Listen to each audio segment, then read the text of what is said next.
நேற்று எங்கள் 2 பேருக்குமே மீட்டிங் கொஞ்சம் சீக்கிரமே முடிஞ்சுச்சு. அதுவும் இல்லாமல் நேற்று கொடுத்துட்டு வந்த மளிகை லிஸ்ட்டுமே இன்னைக்கு வீட்டுக்கு டெலிவரி பண்ணிட்டாங்க.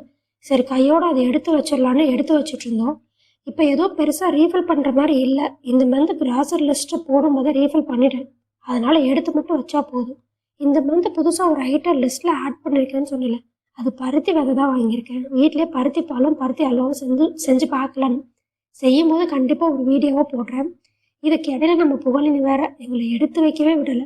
ஒரு வழியாக அவங்கக்கிட்ட இருந்த பொருளெல்லாம் காப்பாற்றி எல்லாம் எடுத்து வச்சுட்டோம். நேற்று நைட்டுக்கு அடை தோசைக்கு தான் ஊற வச்சுருந்தேன்.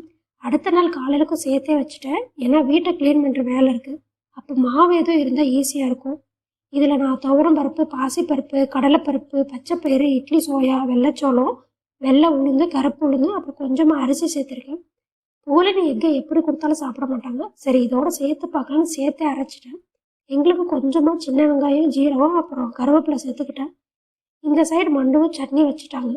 எல்லாரும் சாப்பிட்டு எப்பயும் போல் பைக்கில் கிளம்பிட்டோம்.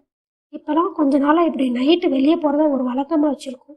ரொம்ப தூரமாக இல்லை, சும்மா கொஞ்சம் தூரம் போகணும். புகழனிக்கு பைக்கில் போனால் ரொம்ப பிடிக்கும். அதனால அவங்களுக்காக கொஞ்சம் தூரம் போவோம். புகழனிக்கு எங்கேனாலும் வெளியே கிளம்பிட்டா அவ்வளோ சந்தோஷம். அதுவும் நேற்று அவங்க கண்ணில் தோது வேற பட்டுருச்சு. அதனால அவங்கள பிடிக்கவே முடியல. பூரணியை பார்த்து பாவம் தோதவே பயந்து ஓடிடுச்சு. நீங்கள் இந்த மாதிரி நைட் பைக் ரைட் போவீங்கன்னா மறக்காமல் கமெண்ட்ஸில் சொல்லுங்கள்.